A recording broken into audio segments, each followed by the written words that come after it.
All right. Thanks everyone for joining us today and welcome to our Energy Transition Webinar series. I am glad you're here. My name is Lisa Merrifield and I'm with University of Illinois Extension. And I am so happy that Extension can be hosting this series in partnership with Prairie Rivers Network and the Just Transition Foundation and all of the other partners who are joining us to give this very important information. This is the second in our series. So if you weren't able to join us for the first one, the recording is up on the local government education website and you can find it there. Our goal with this series is to help communities in Illinois really understand and capitalize on the opportunities that are available to us all through the federal and state legislation that has recently been passed related to energy infrastructure and energy transition opportunities. Our host today is Amanda Pankow from Prairie Rivers Network. Thank you, Amanda, for being here and for being a key organizer in this process, and I will turn it over to you. Thank you so much, Lisa, and to the Extension and Nancy, and also to Just Transition Fund and all our presenters and those who are joining.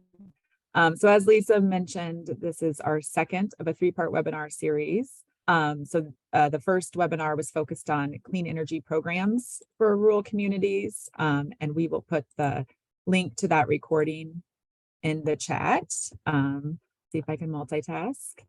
So that program talked broadly about state and federal clean energy incentives and how state legislation, federal legislation like the Inflation Reduction Act have boosted those clean energy incentives.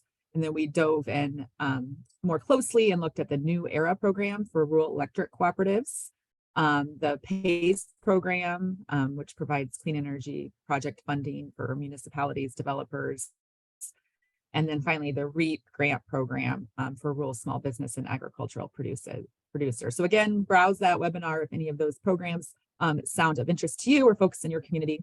So today's second webinar is kind of going to take a broader brush stroke on a wide variety of opportunities related to state and federal energy transition and rural opportunities. And in the next slide, I'll dive in a bit more on today's agenda.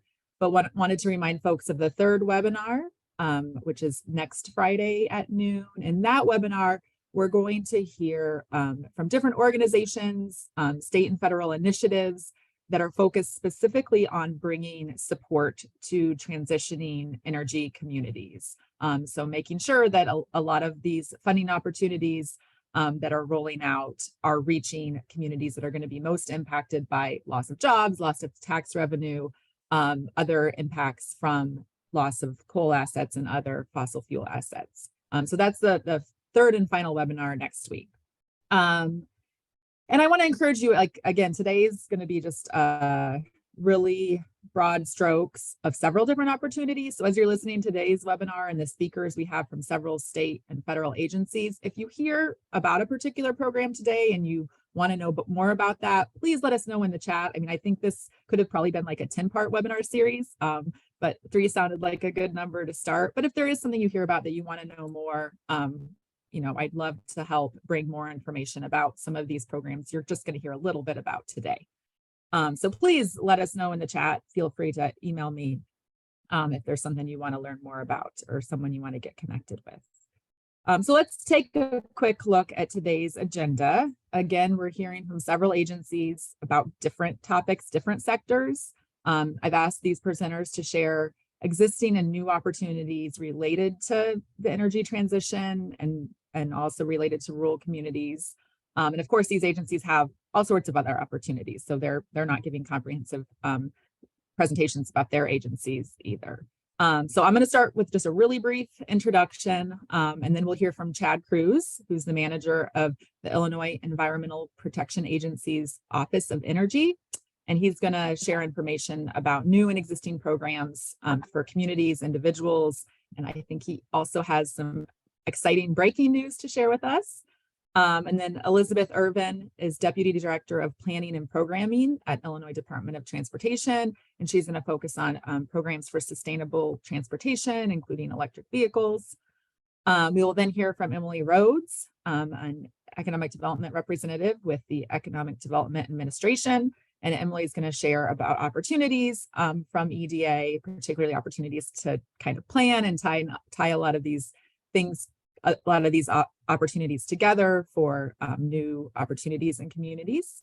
And finally, we're going to hear from Hillary Scott Ogunrinde from the Illinois Department of Commerce and Economic Opportunity, who's going to share new DCEO programs that were created by the Climate and Equitable Jobs Act to deal with energy transition and the transitioning energy workforce. So just a little quick introduction from me. So I talked about in that first webinar, we focused specifically on clean energy. I talked a little bit about how and why the clean energy transition is happening, some of the challenges and opportunities we're seeing. And then that webinar focused specifically on clean energy, which to a lot of us, or to some people, that's what, the energy transition is about, switching from coal to wind and solar. But it's obviously a lot more than that. So that's kind of what we're diving into today. So the transition's about how we heat and cool our homes. It's about the types of jobs that people work in our communities and who has access to those jobs. It's about how we improve the infrastructure in our communities as we deal with extreme weather events. It's about how we protect the people in our communities when we are dealing with those extreme weather events. It's about cleaning up the pollution of the past. And we're thinking more about how we involve communities and underrepresented people and decisions. And again, who benefits from new opportunities. And then finally, it's because there's so much change happening right now, it's also an opportunity for us to think about how each of our communities can take advantage and transform and build more resilient communities and opportunities. So again, we're just going to take kind of broad brush strokes overview of how some of the recent legislation, like Illinois' Climate and Equitable Jobs Act, the federal Bipartisan Infrastructure Law and Inflation Reduction Act, have created opportunities to support some of these other things that we maybe don't think of as part of the energy transition. And again, please let us know if there's things that you want to hear a bit more about. So with that, I'm going to hand the mic over to Chad Cruz with EPA's Office of Energy, and I will share Chad's bio in the chat with you, and go ahead and hand it to you, Chad.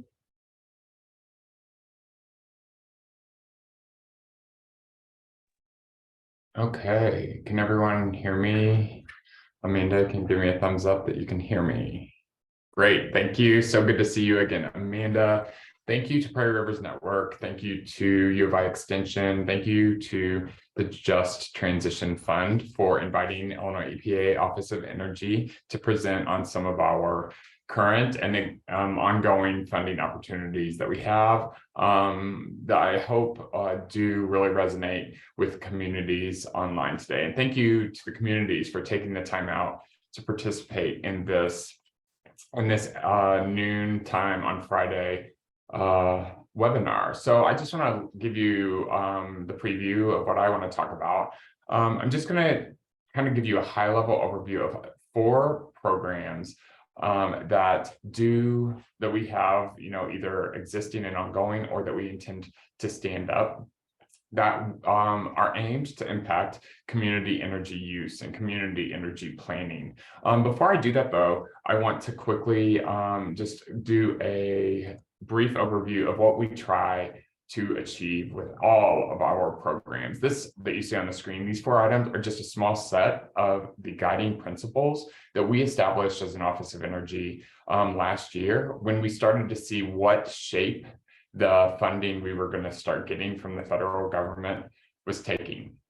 So, and I think I chose these 4 because I think they are the most pertinent to the audience today, right? So first, we want to invest in the public sector, and we do that in a few ways. But 2, I want to mention to you specifically today, we are trying to invest in energy efficiency projects at state of Illinois owned and operated buildings. That's a really great and easy way to impact the taxpayer dollar on energy, right? But then I think more relevant to you all today our existing and ongoing public water infrastructure energy efficiency program is a great way to impact energy demand at the water nexus. And I'm going to speak a little bit more about that later.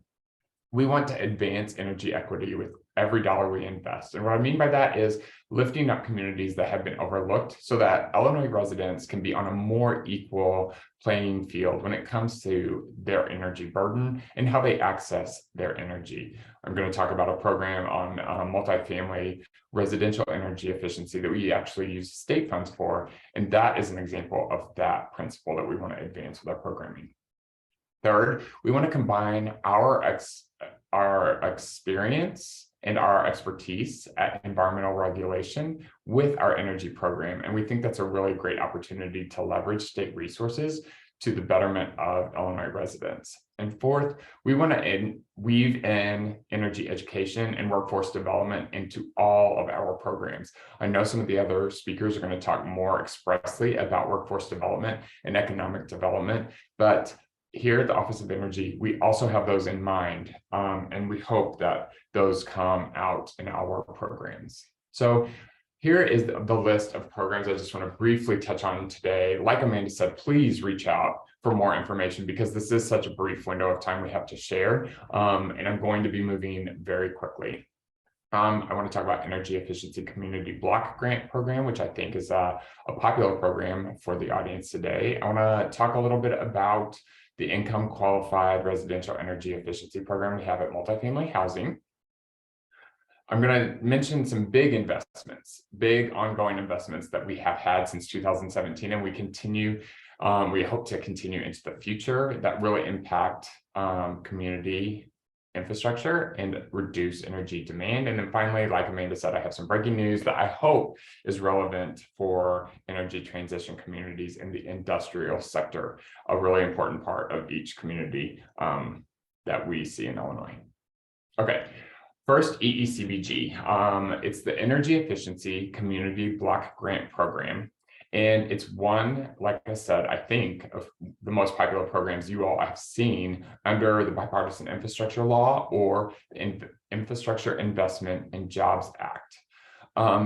It's also kind of convoluted because municipalities and communities of a certain population got a direct allocation under EECBG from the federal government. So that means that those funds are allocated to your community. You just have to apply for them with a plan, right? The State Energy Office, which is where I sit, also has an allocation. And our obligation under our allocation is to invest 60% of the funding we were allocated to communities that didn't get that direct federal allocation of EECBG funds. So in doing that, we intend to use our EECBG allocation to really lift up community energy planning for communities that didn't fall in that direct federal allocation element. And we want to do that to help communities. Well, it's two steps. We want to do that planning. We want to invest in projects that advance the plan. But here in these three last bullets, you see what the intent of that planning process is. We want you to understand what your existing energy burden is. We want to help fund your ability to create goals, but also strategies to carry out those goals or strategies to meet the goals. And then we also want to help you all identify existing resources that are, existing resources that can help, but also what you need that is beyond what you already have to help reach those goals. We also want to make sure that we're funding energy efficiency upgrades at communities that have already done that energy planning. And so this piece of our EECBG will help you to get assessments of your buildings or facilities and infrastructure so that you know what the most valuable energy investments will be for your community. That's unique from every other community across Illinois, right? And we want to fund upgrades that will reduce that energy demand and save utility costs at the municipal and at the taxpayer level. I also just want to note that this is the start of community energy planning for us, and we hope that there's more to come even in other funding buckets outside of EECBG. If you have EECBG questions, just like if you have questions about anything else you hear from me, please reach out at the contact information that will be provided in this slide deck. Okay, so next, just briefly, our income qualified residential energy efficiency program. We have done one round of this program that is funded with state funding, and I've dropped the citation to the statute on the bottom of this slide. We have to reach a certain demographic with this funding, and we're really proud of our first round. But we've also learned a whole lot from that first round about how we can improve that second and third rounds of this same program. It's closed right now. We do intend to stand it up again in the future, so stay tuned for that. Our first round and our future rounds will likely include building envelope insulation and window replacement projects, HVAC and hot water equipment replacement, and appliance, lighting, and thermostat replacement. And again, this is all at the Public Housing Authority level, multifamily residential, single family residential, so that hopefully that resident can enjoy a little bit lighter energy burden. And this again is an effort to achieve greater energy equity for the state of Illinois. I wanted to raise some criteria that you might keep in mind as you start thinking about how to apply for funds. Criteria that are important to us are absolutely expressed in applications, but they include cost effectiveness. So how far will each dollar we invest go towards energy savings? They include environmental justice, and that again, under energy equity, is a focus on lifting up communities that have historically been overlooked for programs like this. And finally, reducing the energy burden. And here I want to elaborate just a bit on what we mean by energy burden.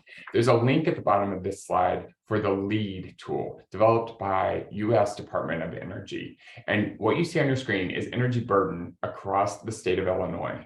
Those blue and darker blue counties, those have elevated energy burden. I think it's important for you all to understand and look at this LEAD tool slide, because I think you see how energy transition communities and communities that have historically relied on fossil fuel economy have a higher energy burden. And so that scoring criteria that we infuse in many of our programs may really help lift up your communities.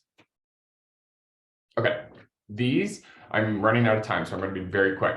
These are just some illustrations of our big energy investments that we have made since 2017. First, energy efficiency at public water infrastructure program. You see the dollar figure there. I'm not sure, I think it might be a little higher now, but we have gone through a few iterations of this program. We have saved a lot of energy costs at water infrastructure across Illinois communities. We do it in two steps. First, we inform them with an assessment that highlights valuable energy efficiency investments, whether it be for pumps or lighting, whatever. But then we also have a competitive funding opportunity to help fund whatever they identify. And we use some of the criteria you've already heard me mention.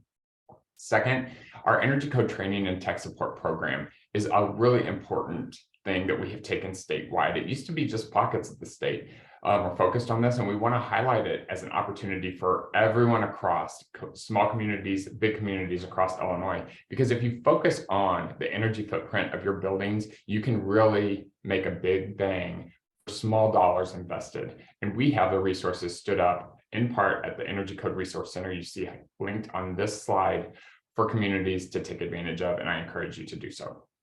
Okay, the breaking news.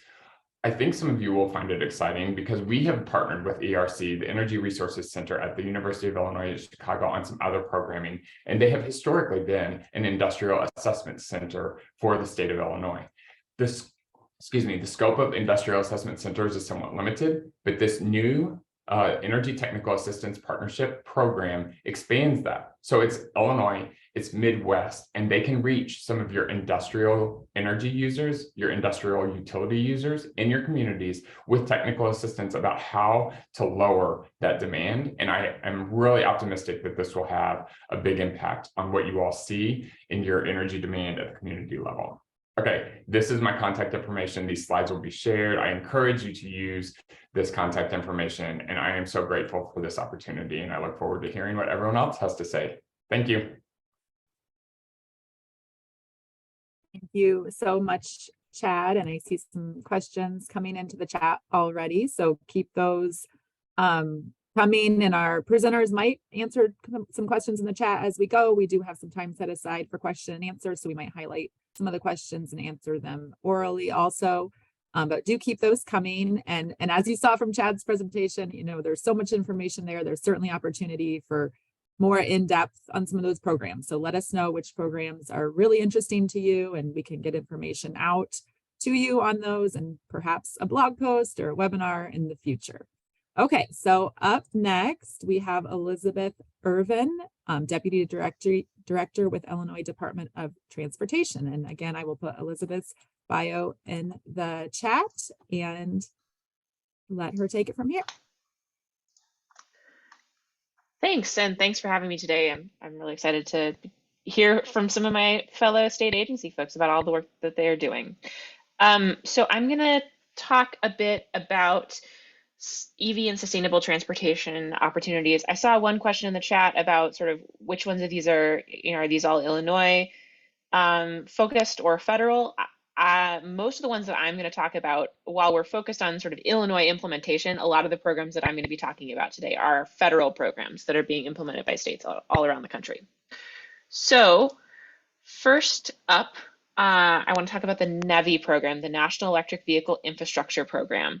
NEVI is a program designed to build out an EV charging network across the United States to get at issues of range anxiety, to make sure that if people want to travel from, Columbus to Chicago, they have places to stop along the way to charge their vehicles. So there is $148 million coming to Illinois over 5 years to build out EV charging infrastructure in the state. We submitted our first plan for how we would use that funding through IDOT back in August of last year. We're working on our update right now, and we're targeting our first availability of funds, our notice of funds availability in late this year. There's a link here, and I also have it on a in a document that I can put in the chat once I'm finished talking. So don't worry about trying to take down these links. So this is the link, the main page for all of the IDOT NEVI work. You'll find links to the meetings, stakeholder meetings that we've had previously, lots of background information, and it's also a great way to stay connected for updates. This is the one program that I'm going to dive into just a little bit more detail on. I wanted to just show you, so the NEVI program has pretty specific requirements about where stations can be built initially, because as I mentioned, they're really targeting building out that cross-country network of EV chargers. So the rule is that first we have to fully build out our designated electric vehicle corridors, which are currently the roads in green. We have recently nominated the roads that are in red on this map to finish out our interstate network. So we have to build a charging station every 50 miles, no more than 1 mile off that corridor, before we can spend money elsewhere in the state. And the last thing I'll say here is, I say we will be building this infrastructure, but really this is going to be a public-private collaboration. These stations work best when there is some place where people can stay while they're charging. The fast chargers that this program requires will charge an average vehicle in about 20 minutes. So you want to put them in places where people can get out, stretch their legs, buy a cup of coffee, maybe wander around a store, use a restroom. So we're looking at for site hosts, for private sector site hosts for these stations. The designated alternative fuel corridors aren't the end of this program. Once we build out that network on the roads in green on this map, we're really looking at where can we use the rest of this funding to make sure that everyone in the state has access to EV charging. And so some of the areas that we're thinking about prioritizing as we move further along in this program include the US routes, which you see on this map in red, the scenic byways, which are dotted lines across the state as well as prioritizing disadvantaged communities. The communities that are in that sort of tan color on this map have been identified by the federal government as transportation disadvantaged communities. So prioritizing resources there, as well as just making sure that we're building in and covering any gaps in the network. So that's the long-term plan for the NEVI funding. There's also a second part of this federal EV charging program, which is called the Charging and Fueling Infrastructure Program. Folks may have heard about this program. The first round of funding availability was this spring. It is a discretionary, so a competitive grant program that's administered by the federal government. And there's $2.5 billion in total, which is split between both a corridor charging piece as well as a community charging piece. And that's the one I really wanted to flag for this group. The community charging program is really targeted at filling in charging infrastructure in communities. So not on those corridors that I was showing you on those maps, but really trying to get at where people live and work. So we expect there will be 4 more or 3 or 4 more calls for projects through this program. The next one should be in spring 2024. And again, I'll post this link in the chat as well, but this is the link to the federal government site, which has all the information. Now that we've been through this one time around, we have a better sense of what to look for and what to plan on in building new applications. So would encourage folks to check this program out and start thinking about whether there might be an application that would work for your community. And then I just wanted to briefly touch on a couple of other programs. The first is the Carbon Reduction Program. This is another federal program with a broader funding, project eligibility. This can fund anything that reduces transportation emissions.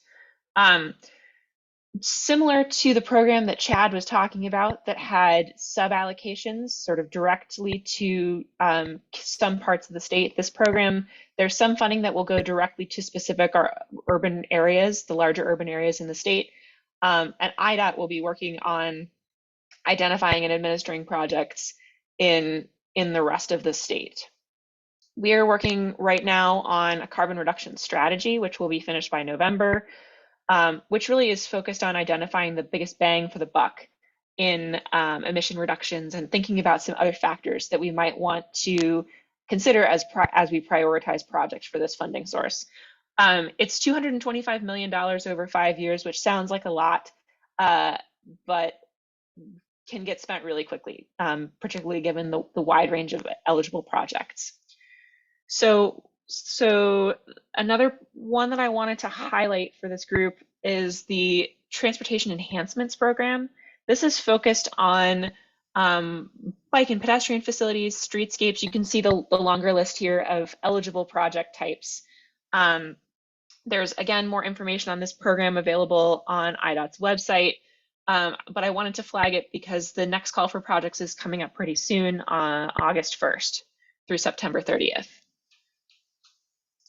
And then finally, one last program I wanted to flag was the Congestion Mitigation and Air Quality Program. This is a federal program with funding that is specific to areas that are in non-attainment, that have air quality issues, but it's additional funding for projects that clean up air or reduce the use of single occupancy vehicles and reduce particulate emissions.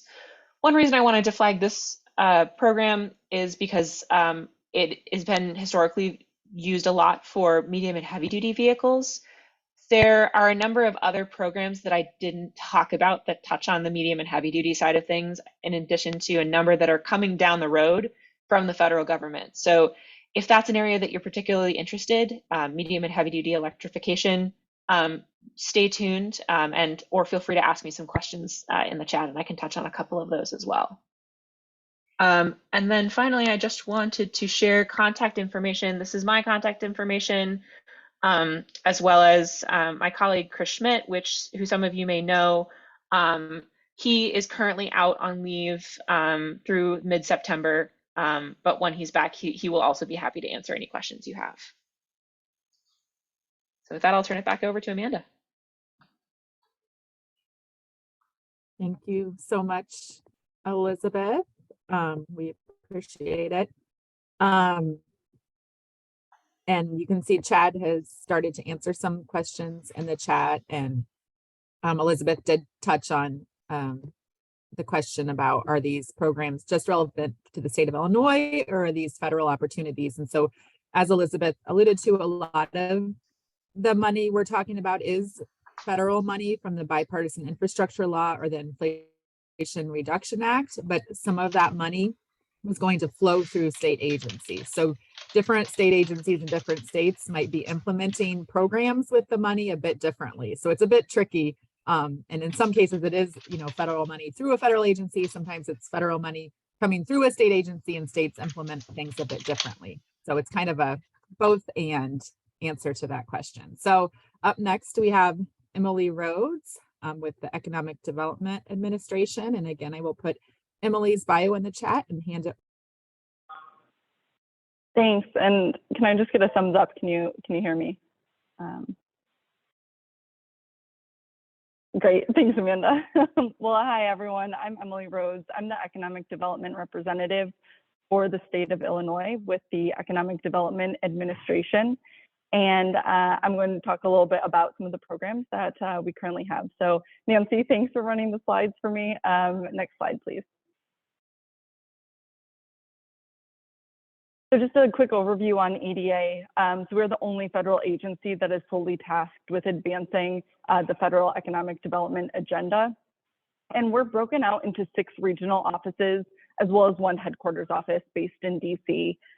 So I'm based in Chicago, in the Chicago regional office, but our regional office covers the 6 states outlined there in the dark blue, and I cover the entire state of Illinois. So if there's one takeaway that you get from this presentation, it's if you're in the state of Illinois, you have a question about EDA programs, have a project idea, want to know about eligibility, please feel free to reach out to me. I'm always interested in talking with communities and institutions of higher education and nonprofits about their potential programs or projects that might be aligned with EDA funding. Next slide. So today I'm going to talk primarily about our 2 programs on the top there. Those run through our regional office. That's our Planning and Local Technical Assistance Program, as well as our Public Works and Economic Adjustment Assistance Program. We accept applications for these programs on a rolling basis.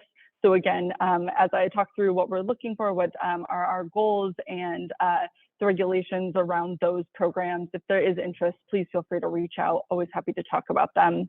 The last 3 bullet points, I just highlighted some of our notices of funding that run out of our national office. So these are national competitions.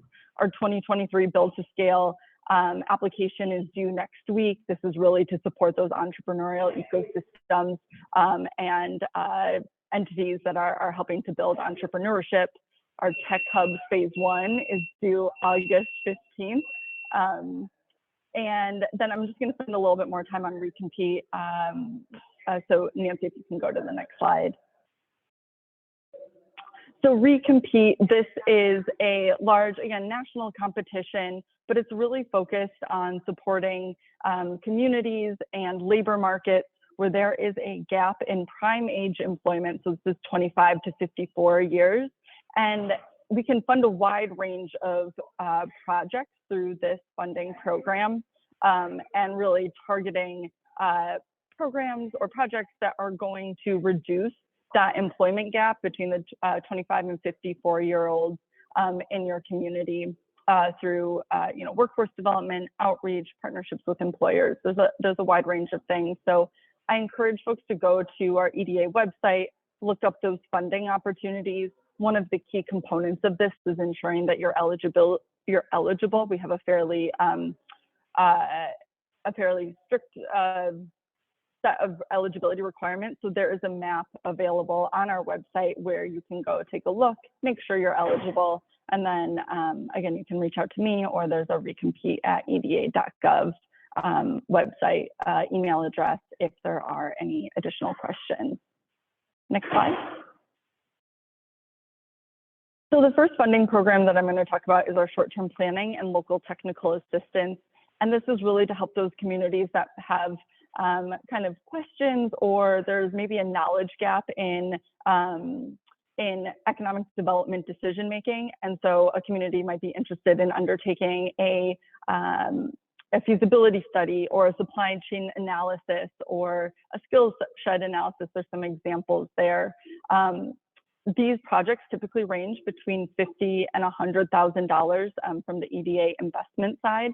And match is an important component to EDA funding. So there is a match that would be required as part of this program, but this can really help if communities have some planning work around economic development that they're interested in undertaking.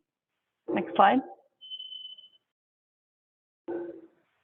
Next, for our public works, this is really our implementation arm. So if you're at the point that you have construction that you're looking to undertake, that will again spur economic development, create jobs, retain jobs, leverage private investment that's going in, we can help fund those types of construction programs. Our traditional, kind of example of the program would be like road, water, sewer, infrastructure projects into an industrial park that will help to build or bring employers to the area. We also have this 50-50 match rate typically there. But again, this is something that you can give me a call. We can talk through eligibility, what your match would be for your particular community, and what your project idea might be for this. Next slide. And then the final program I'll talk about is our Economic Adjustment Assistance Program. This is our most flexible funding source. So we can fund those strategies, we can fund those implementation projects. And really the idea is that there has been some economic shock that your community is proposing a project that will help you adjust to that shock. So one of the reasons I want to talk about this too is because this is where our assistance to coal communities funding lives. And so if you have a community where a coal plant or a coal mine or something along the coal supply chain has been impacted by the energy transition, I would love to talk more about your project ideas, what your community might be doing to address the impacts of that coal transition. And Nancy, if you go to the next slide. Just a little bit more information about what does that mean when we say, coal-related closure or assistance to coal communities. So again, this can be a mine, a power plant, or anything along that coal supply chain that might be impacted. If you have a closure that has already taken place, we'll look back to 15 years prior from the date that you submit that application. So a closure within the last 15 years. Or if you have a forthcoming retirement, having those announcements, having that data or statistics, kind of to that third bullet point, providing that demographic information or narrative to show how the community has been or will be negatively impacted by that coal transition. This is what we call your nexus for the application to show that you're eligible for the assistance to coal community funding. There's a lot more information about this on our website as well too at the link on the bottom of the slide. Next slide. So I'm just actually going to run through these quickly because I have a few other slides, but EDA has our 7 investment priorities and all the projects or all the notices of funding that I just mentioned. If you are applying to EDA funding, we want to ensure that your projects align with at least one of these investment priorities. You can get more information again on our website at the link there. I can drop all of these in the chat as well. Yeah, just making sure that your program is aligned with the EDA investment priorities. This really helps to guide our funding decision making. Next slide.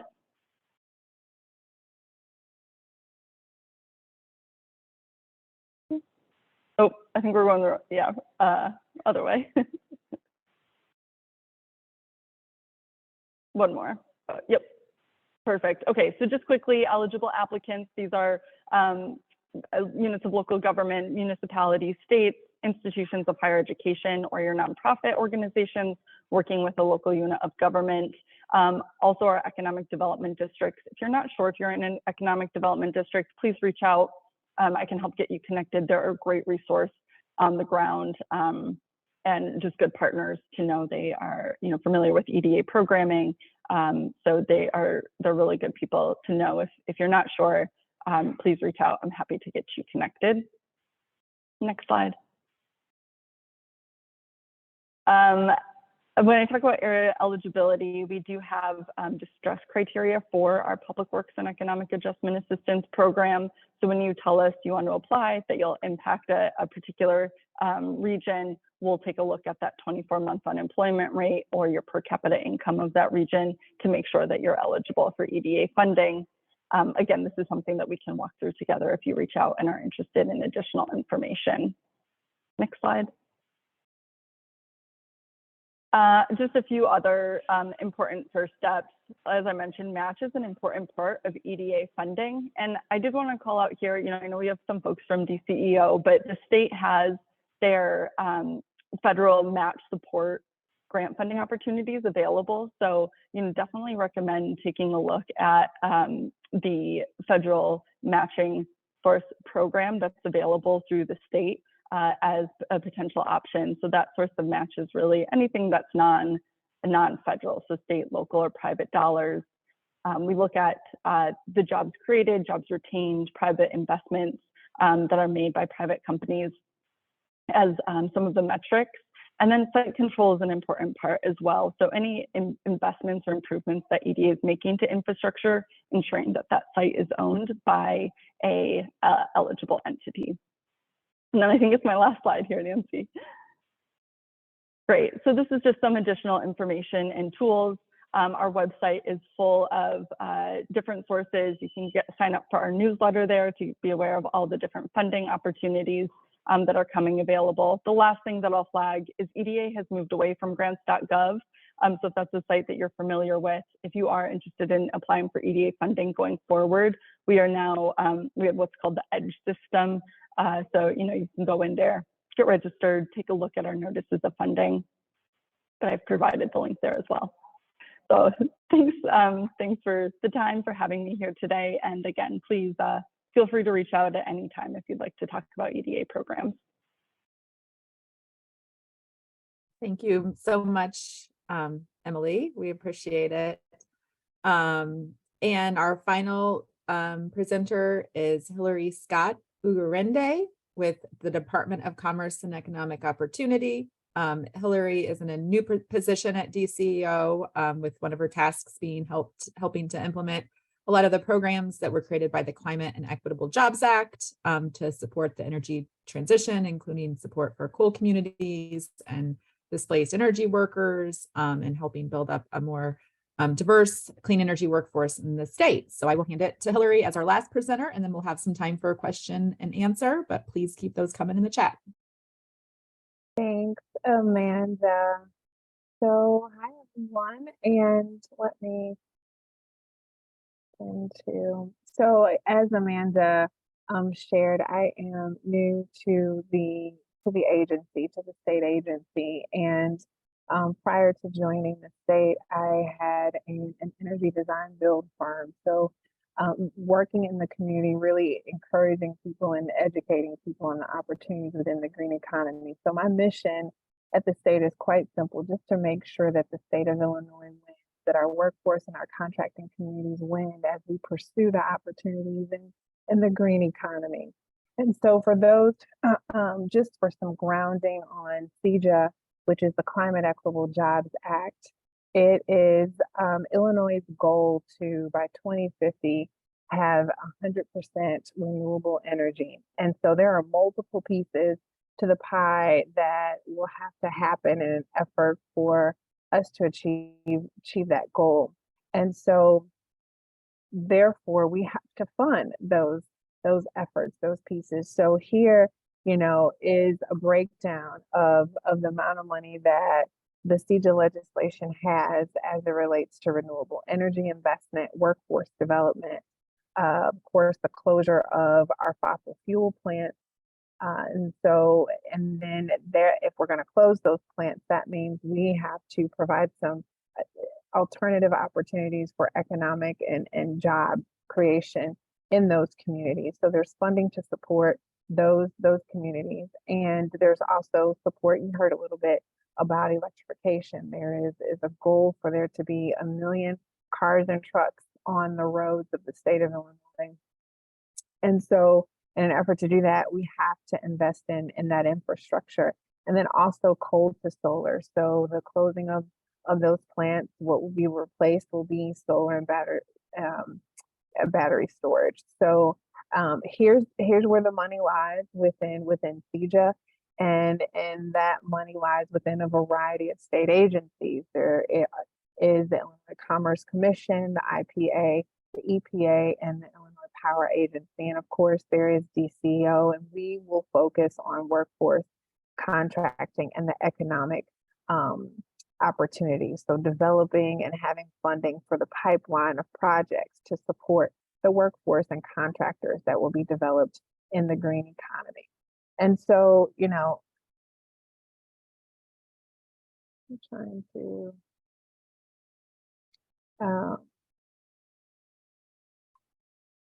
I want to get rid of, there we go.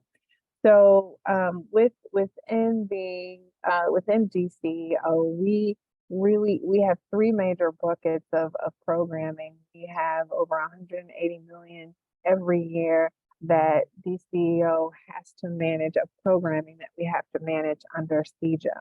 And so underneath the contracting bucket, there is the contractor incubator program and the primes accelerator program. So you can see that every year we will spend $21 million supporting 13 incubators to be located throughout the state of Illinois in environmental justice or R3 communities. I will show you a map of those communities in the next slide. But then there are also the Prime Accelerator programs, and there will be 3 of those, 1 in each major region, so Northern Illinois, Central Illinois, and Southern Illinois. And the Primes Accelerator program is geared to help a contractor move from the subcontracting position to the lead, the prime contractor on a particular project. And so that we will support those Prime Accelerator programs by providing $9 million every year. And so then the idea is if we are building these, you know, our contracting community, we have to have a skilled workforce to support them. And so therefore we have workforce funding, 21 million in what we're calling the clean energy job, the hubs, the workforce hubs. Those are 13 throughout the state in those EJR3 communities. Then there's the Prime, the pre-apprenticeship program, again, 3 of them in 3 different regions, Central, Northern, and Southern. And then we have the returning residents. So these are programs that will be within our criminal justice system. So this is taking the training to our Illinois residents who are currently incarcerated so that when they graduate from the criminal justice system, they are prepared and they have a skill set for a good job and a career when they are released. And so in an effort to support them, there are two workforce support programs. We have the Transition Navigator program and the Barrier Reduction program. And so the Navigator is really the entity that will do the outreach, that will help make sure people are aware of these opportunities and navigate them to the program that is best fit for their career goals. And then there's the barrier reduction. So we want to make sure that we eliminate any obstacles to someone either accessing these programs and or finishing them. So there is funding to support any barriers that one may encounter in achieving their goals. And so in an effort for all of this to really be sustainable, we have to create a pipeline of projects. We have to have economic development. And so there is the coal to solar, that is the program that's transitioning those existing fossil fuel plants to battery and solar. And so there again, the workforce that we're creating now has an opportunity to work on projects that help us reach that renewable and 100% renewable energy by 2050. Then there's also for those communities who are located where these coal or where these plants have closed, there's funding for them to address the economic impact of those closures. And so there's 40 million in that annually. And then there's the Equitable Energy Future Grant. So this is pre-development funding to help create jobs or create projects that, you know, our workforce and our contractors can work on. And so this is funding, you know, when you think about the expense associated with evaluating project, land acquisition, energy or energy audit. So any project that has an energy efficiency or renewable element to it can pursue funding under that particular grant. And then there's also the Solar Energy Sovereignty Grant. So we want communities and municipalities and the community-based organizations to take ownership and sovereignty of their power. And so this provides an opportunity for them to create projects that will do that. And so as I promised, this is a map showing where those 13 workforce hubs and the incubator, the contractor incubator programs will be located. So these are, you know, some of our major EJ communities, environmental justice and R3 communities. And so just some resources for you to have access to what DCO, you know, is doing. I have provided the link to the announcement so that you can see what funding opportunities have been released. Join our mailing list, take a look at the larger presentation, and then definitely if you would like to stay in contact, you can reach me through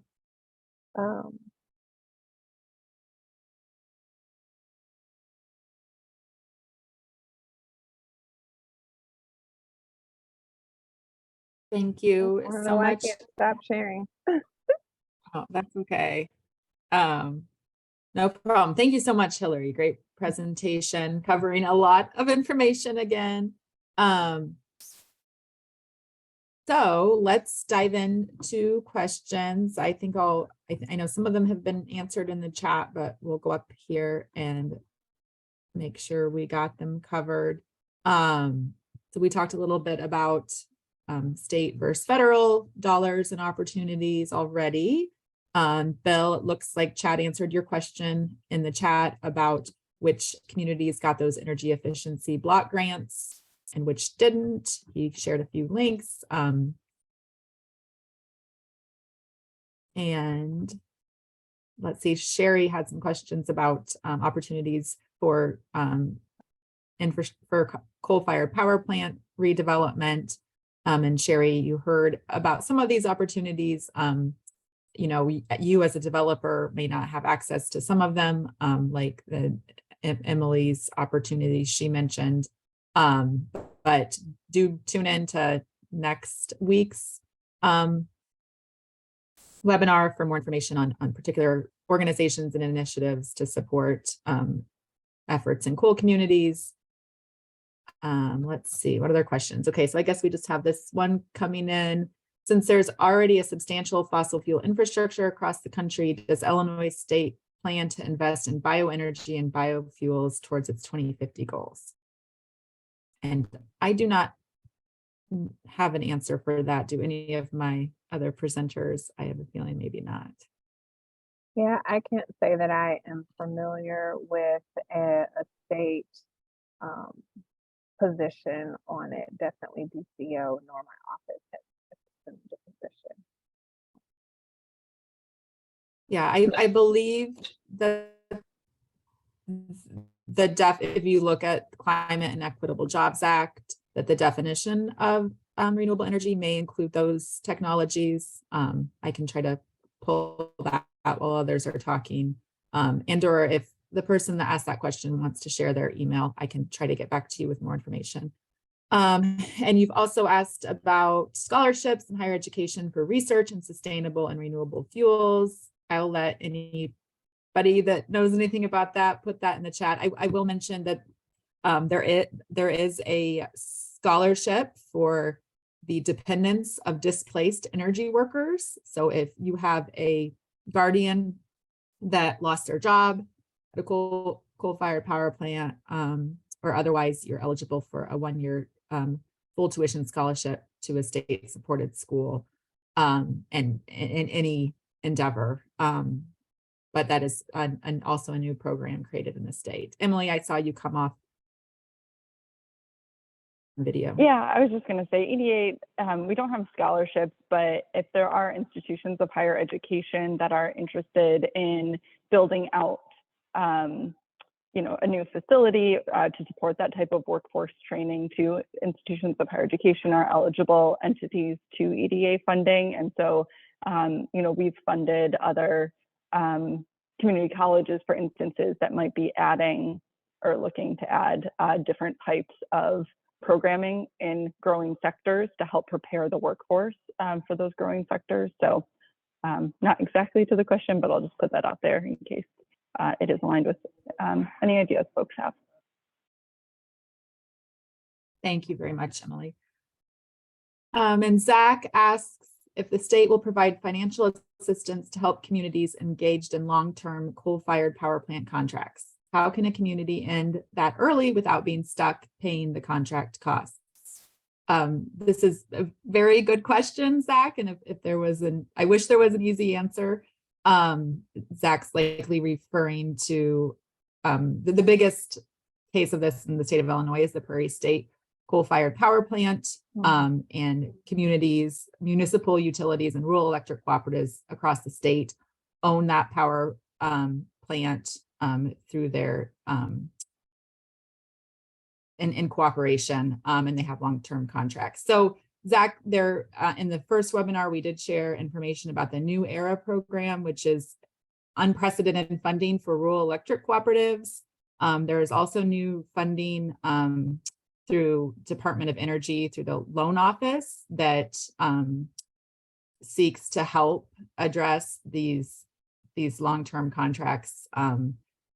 However, I know some of the contracts for these have things that prevent communities from getting out of them. So there's not an easy answer there, but there are opportunities. I'd love to connect with you and connect you to some folks that are looking at this in Illinois. So if you wanted to also share your information in the chat, or if anybody else had anything to offer on this problem of long-term contracts.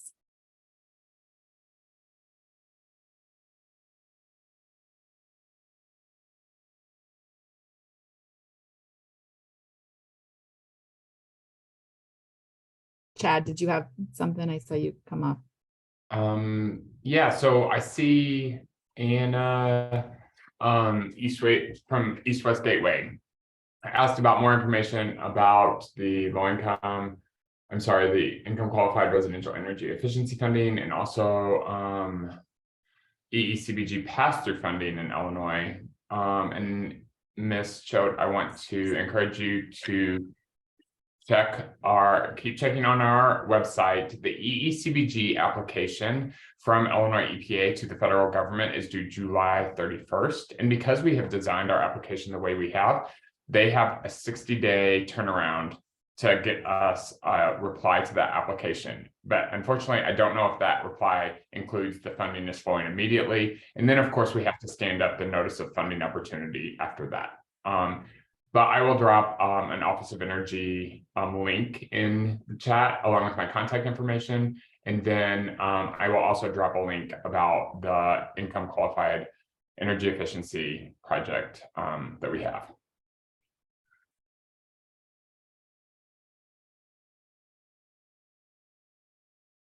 Thank you so much, Chad.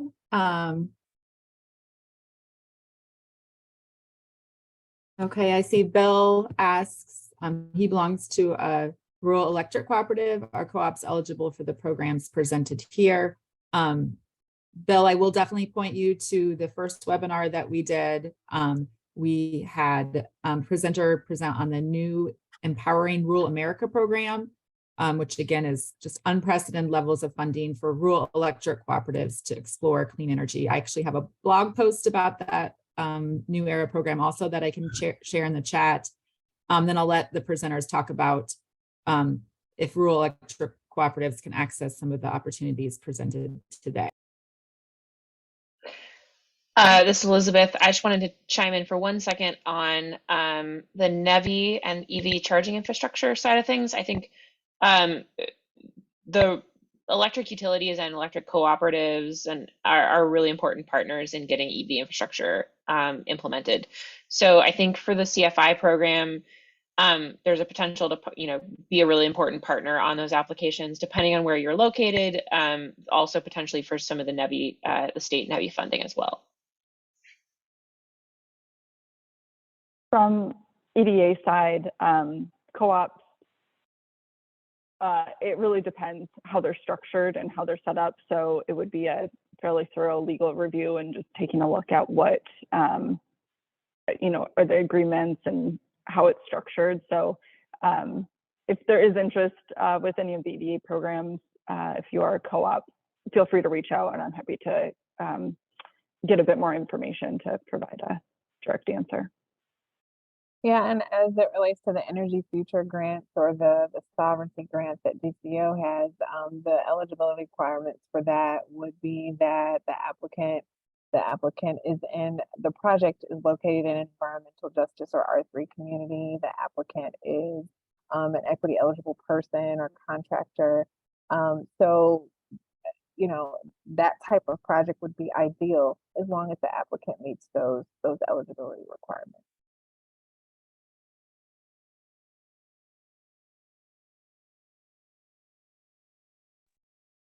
Great, thanks all. Great question. So we're at 1:03.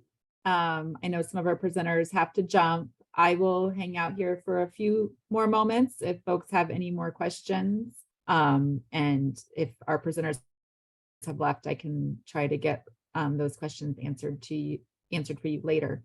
So I'll hang around for a few more minutes, but I will go ahead and say thanks again to U of I Extension for their local government education webinar series and for the opportunity to bring this information. Thanks to our presenters. Thank you, thank you. And thanks for everybody that attended today, again, on a Friday afternoon. Let us know what you want to learn more about, what type of energy transition webinars you'd like to see in the future. So thanks all. Lisa, I'll let you say any words you want, and I can stick around and take more questions. Feel free to hop, presenters, if you need to. All right, I will just again say thank you, Amanda, and all our presenters. This was fantastic, and we look forward to seeing many of you next week.